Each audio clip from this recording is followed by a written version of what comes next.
Duka keluarga Natasha Wilona beserta keluarga besar terasa begitu dalam ketika sang nenek mendiang Tuti berpulang pada Yang Maha Kuasa. Diketahui meninggal dunia pada hari Rabu pagi, jenazah sempat disemayamkan di rumah duka Jelambar, Jakarta Barat. Sebelum sang nenek menuju ke tempat peristirahatan terakhir, sederet rangkaian dilakukan, memberikan penghormatan kepada nenek tercinta. Kemarin siang, sebelum jenazah dibawa ke lokasi pemakaman, sempat digelar misa tutup peti. Setelahnya, barulah jenazah nenek Natasha Wilona dibawa ke komplek pemakaman San Diego Hills, Karawang, Jawa Barat.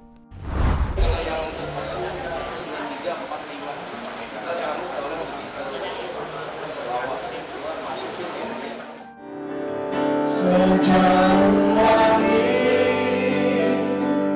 dari bumi, begitu besarnya kasih-Mu.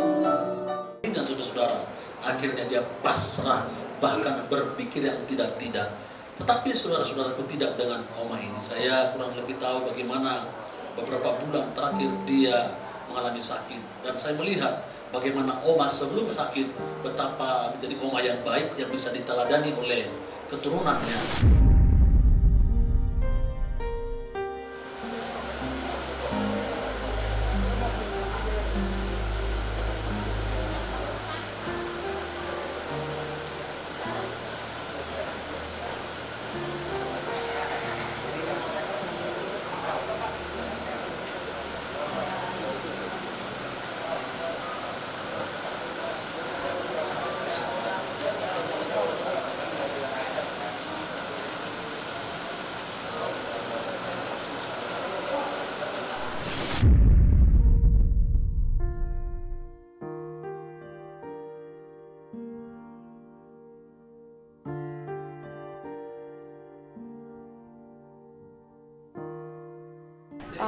Tadi tuh lebih ke penguburannya ya, jadi emang sebelumnya tadi malam itu kita udah misa ibadah buat tutup peti. Jadi hari ini cuma tinggal dari pagi dibawa petinya dari rumah duka ke tempat peristirahatan terakhir. Terus ada misa dan doa, terus ada nyanyi sebentar, sambutan dari keluarga, udah tinggal dikuburin. Sudah pasti keluarga ketika melihat salah satu orang terdekat pergi untuk selama-lamanya begitu sedih. Suasana haru begitu pilu turut mengiringi peti jenazah sang nenek masuk ke dalam liang lahat. Ikhlas melepas kepergian sang nenek, Natasha Wilona menuturkan bahwa keluarga telah ikhlas atas kepergian sang nenek. Akui sempat terkejut di awal mula dirinya tahu kabar kepergian sang nenek. Benarkah Natasha Wilona sudah memiliki firasat bahwa nenek tercinta akan pergi untuk selama-lamanya?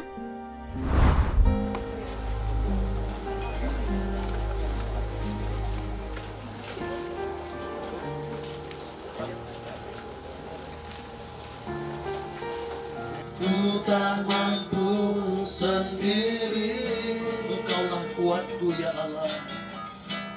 Engkaulah kuatku.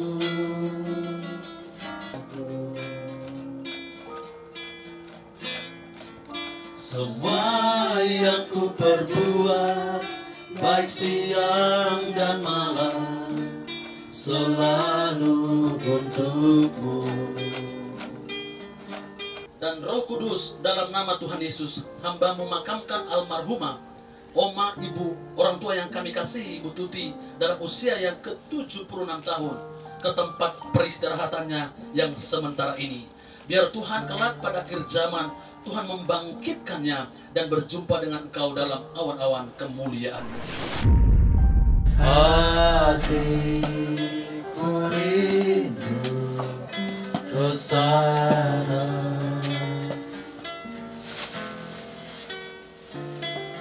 Oh Yerusalem, kemanakah kami berseru saat badai datang meneru, yang kami perlukan keajaiban. udah selesai kok. Maksudnya udah selesai masa-masa sedih itu, udah lewat. Sekarang udah lebih ikhlas. Tapi aku mau ngucapin makasih buat yang udah ikut berbelasungkawa dan mendoakan Apo aku. Dan aku gak nyangka besokannya aku full syuting, besokannya lagi pagi udah dikabarin udah gak ada. Mungkin seandainya bisa kembali ke waktu itu, pengen ngomong sebanyak mungkin waktu beliau masih sadar dan masih bisa denger. Udah ada feeling sih, kayak di hari yang mau suapin es krim Apo itu, yang datang ke rumah Apo, itu yang mamaku udah sempat bilang, Sa, ada yang mau diomongin gak sama Apo? Minta maaf atau mau ngomong makasih atau apa? Cuma kan namanya anak muda, kita berusaha buat denial kan. Kita kayak berpikir enggak lah, ini bisa sembuh kan, masih pengobatan, jangan menyerah gitu aja. Jangankan sakit, waktu masih sehat juga udah bilang nanti pengennya dimakamkan di sebelah engkongnya.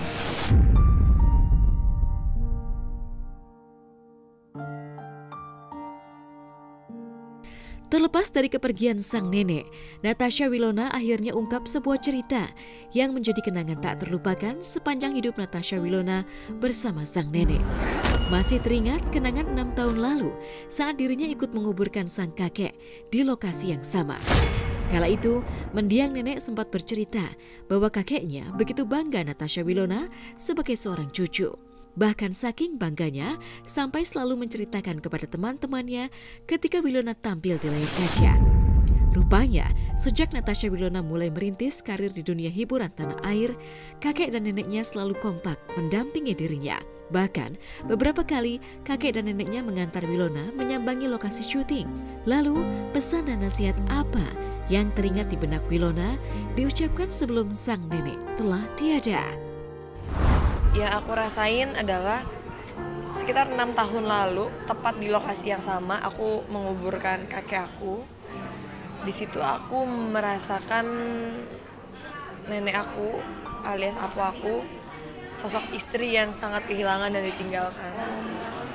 Tapi pada akhirnya aku ngeliat hari ini mereka bersebelahan, ya mereka udah bahagia bersama. Bener-bener sesuai dengan janjinya sampai maut memisahkan bersama terus. Yang paling aku inget udah pasti masakin buat cucu-cucunya, bikinin kue, nyamperin ke rumah, itu udah pasti selalu. Even misalnya di rumah udah banyak makanan, udah ada mbak, udah kita pesan makanan, tetap aja didatengin. Kadang-kadang bawa makanan yang bagus buat kesehatan, karena tahu misalnya aku sering begadang, kayak gitu. Beliau tuh mengikuti langkah aku dari zaman aku dulu cuma ikut lomba modeling di mall-mall di Jakarta, itu ada, ditemenin pernah juga sama beliau. Sampai aku pernah syuting iklan ditemenin kakek dan nenek aku. Terus sampai aku udah mulai sukses, sampai akhirnya yang aku bilang 6 tahun lalu pas kakek aku meninggal, aku sempat ngomong yang kayak, engkong selalu banggain kamu loh depan temen-temennya, selalu bilang itu cucu saya tuh lagi main di sini, tampil di TV ini. Semuanya ya, maksudnya mungkin karena dari aku juga itu selalu kuat dalam doa, selalu ngajarin bahwa dalam hidup itu kita harus punya hati yang baik sama orang, nggak boleh punya perasaan yang nggak baik. Terus berdoa karena kita nggak pernah tahu lingkup pekerjaan kita dan orang-orang di sekeliling kita kayak gimana. Selalu dikuatinnya dalam hal seperti itu dari dulu. Tapi, di balik kesedihan keluarga besar Natasha Wilona melepas kepergian nenek tercinta, ada satu hal yang membuat publik kian penasaran. Ya, ayah dari Natasha Wilona sama sekali tak menampakkan batang hidungnya. Padahal, diketahui nenek yang baru saja dimakamkan merupakan ibunda dari ayah Natasha Wilona. Sudah selayaknya seorang anak datang mendoakan ibunya yang meninggal dunia. Lantas seperti apa pihak keluarga menanggapi ketidakhadiran ayah dari Natasha Wilona? Dari papa. Kalau nenek dari mama sebelum aku lahir udah meninggal. Jadi emang makanya aku deket banget gitu. Masih dong, harusnya kan hubungan darah tidak bisa terlepaskan ya kan. Maksudnya apapun yang terjadi dalam rumah tangga, dalam adik-adiknya atau kakak-kakaknya kan itu tidak memutus tali persaudaraan antara om-om aku dan juga papaku. Kalau aku pribadi ya aku lebih mendoakan aja sih ya soalnya kan emang dari kecil selalu sama mama dan selalu sama kakek nenek. Jadi aku fokusnya lebih ke arah sana. Soalnya kan kayaknya beliau udah nggak di rumah bareng sama kakek nenek aku, udah juga nggak tinggal deket sama paman-paman aku. Kayaknya sih nggak ada. Oke, tapi tahu ya kabarnya. Kayaknya keluarga besarnya nggak kasih tahu ya. Kalau itu kan maksudnya saya nggak ini lagi kan ya maksudnya. Ya? Dia udah nggak pernah komunikasi dari dulu, sejak kita pisah nggak pernah komunikasi.